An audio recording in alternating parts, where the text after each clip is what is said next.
Hello and welcome to a first look at creating calculations in Excel. Before we get into creating the calculations, I just want to show you a few of the important keys on the keyboard. And those keys are the equal and plus key, the subtraction key, the multiply key and the divide key. That's on the main keyboard. Over on the right, if you have a standard keyboard, you'll find the number keypad and you'll find the division symbol, multiply symbol, subtract symbol and addition symbol all positioned around the top right edge of that number keypad. Bear in mind that with the multiply symbol and the plus symbol on the main keyboard, you need to use the shift key to get those characters. Okay, so with that covered, we'll go on and begin to create our first calculations. I've set up a little spreadsheet here, and this is formatted in such a way to show the different symbols for division, multiplication, addition and subtraction. And you'll see we have a set of very simple calculations involving the number 10. So let's get started here then. I already have F1 highlighted, which is where I want the result to appear. Now if I press the equals key, you will see that it adds a couple of characters there, a tick and a cross. The cross is to cancel the formula entry and the tick is to accept it. Basically they perform the same function as the escape key for cancel and the enter key for accept. So now I've pressed the equals key, I can go on and start building my calculation. And the first thing I need to do is click on the first number I want to include, and that's going to be this cell here, C1. So I simply click on it. And as you can see, that value, or the cell reference, more importantly, goes into the cell. It's a division calculation, so now on the keyboard I'm going to press the divide symbol and then finally click on the second value that I want to include in my calculation, which is the value in E1. So we see there Excel has built up the formula for me, equals C1 divided by E1. And you'll notice it color codes the cell entries as I select them. Now I'm going to use that little tick this time to accept the entry, so click on the tick. And it puts the number 1 in there, and in the formula bar you will see the formula that we've just created, or the calculation we've created. So the critical thing here is that we've used cell references rather than numbers. So on the screen we see the result of the calculation. The formula bar shows the calculation behind that result. So let's move on and do the other calculations then. So I'm going to click into cell F2 now. And so it's equals on the keyboard, click on the value contained in cell C2, so put C2 in the formula, press the star sign or the multiply symbol on the keyboard, and then click on the second value, click on that little tick to accept, and we get the correct result 100. So moving down then to F3, so it's equals again on the keyboard. Click the first value, this time it's the plus symbol on the keyboard, second value, and this time I'll press the enter key and we get the result 20. And finally equals on the keyboard for the subtraction. Click on the first value, subtraction symbol on the keyboard, second value in cell E4 there, press the enter key again and we get 0. 10 minus 10 is indeed 0. The reason that we use the cell reference is that if any of these calculations now changes, or any of the original values changes, the result will also change. So if I change this cell in E4 to say 5 instead of 10, so just type 5, press enter, you'll see the calculation updates automatically to change the result. And we can do the same thing in the next one above, so if I change that to 50 instead of 10, we get the answer 60.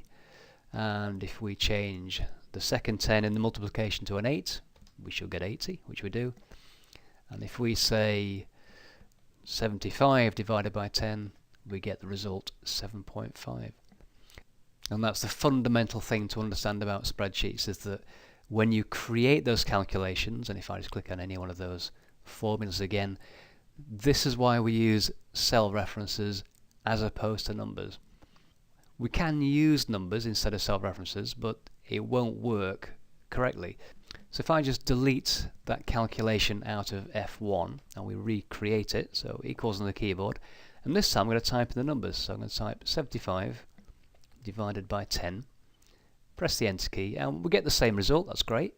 But how about if we now change this value in C1, so somebody comes along and changes that to 50? Well, clearly that's a problem. So 50 divided by 10 isn't 7.5.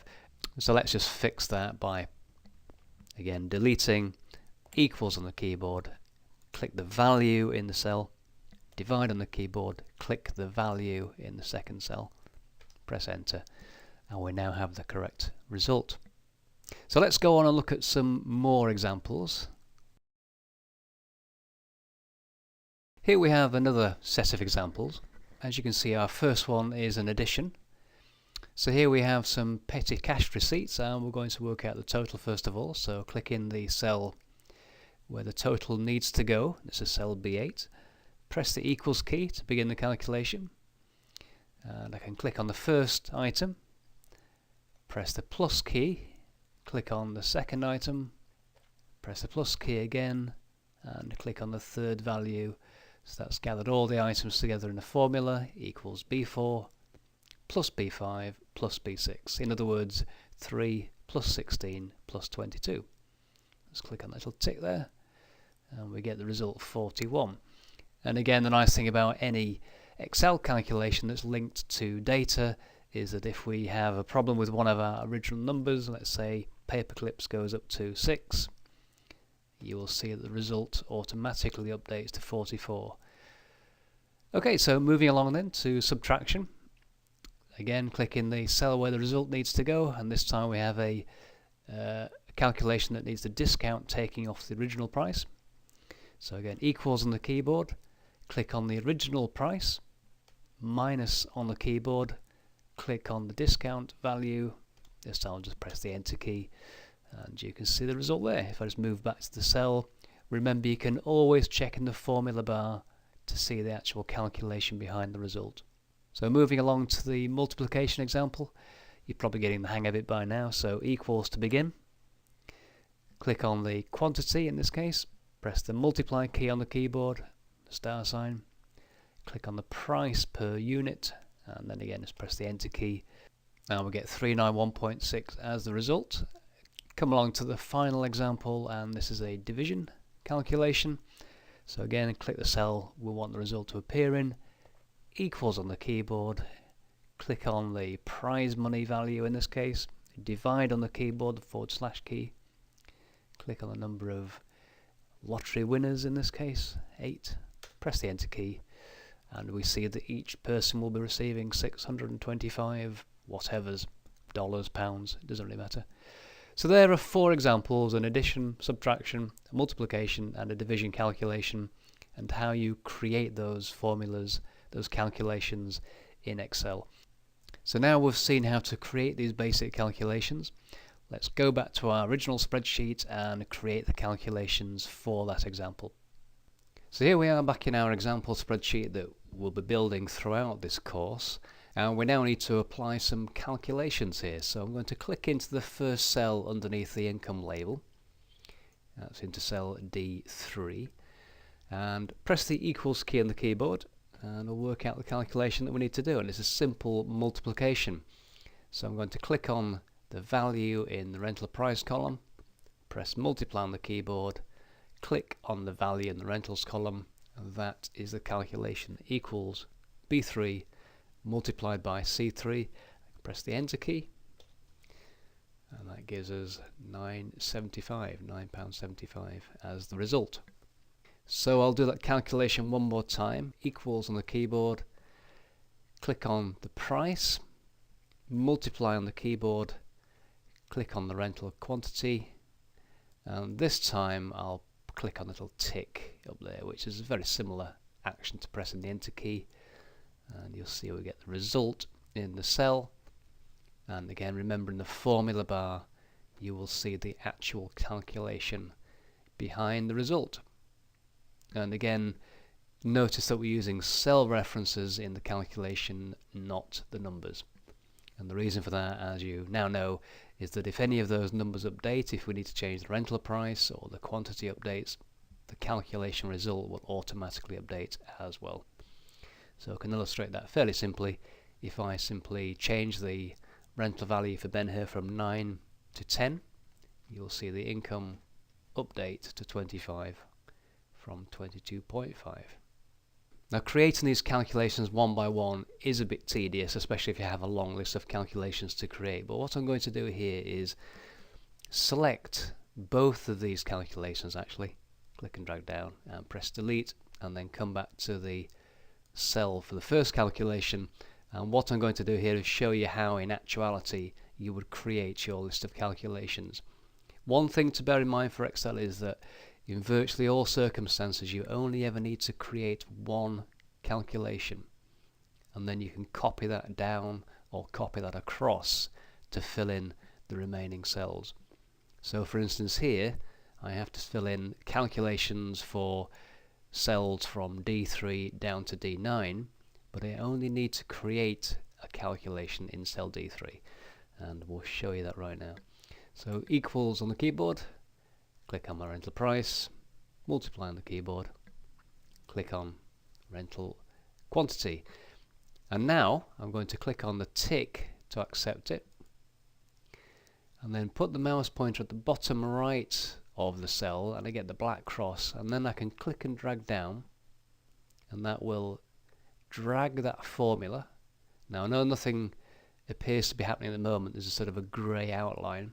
As soon as I release the mouse button, Excel automatically places the calculation into each of those cells for me. The important thing to notice here is that if I come back to the first cell, D3, look in the formula bar, it says B3 times C3. Press the down arrow key and come to the next row, it says B4 times C4, and again move down, B5 times C5. So you'll see what's happening is that as the formula copies down, Excel updates for the relevant row, which is good. This is what we want to have happen. It wouldn't be very good if it simply copied the row 3 formula to every other row, because we would obviously have the same results in every cell. So Excel cleverly updates the formula depending on whether we move down rows or across cells. When you move down rows, Excel updates the row number. So in this case it goes B5, B6, B7, etc. So as I continue down here, you can see the cell references have updated correctly, so the calculation does apply to the relevant row of information. Now there is one final trick I'll show you here. If I select all the cells below D3, so D4 to D9, delete on the keyboard, click into that cell D3 again, and I'll show you a much quicker way of filling in the remaining cells. So I've created my first calculation, again put the mouse pointer at the bottom right of that cell, this time double click. And when you double click, Excel automatically runs the formula all the way down the column until it finds a blank row, and then it stops, so it doesn't go zooming off into the distance. And that's a nice quick way of creating formulas for your spreadsheets. Okay, I'll just click away there to deselect, and I'll save by simply clicking the save button there, and that will overwrite the previous version. That concludes this first look at Excel calculations, and in the next tutorial we're going to start looking at functions. So thank you for watching this, hope you found something useful in there, and see you next time.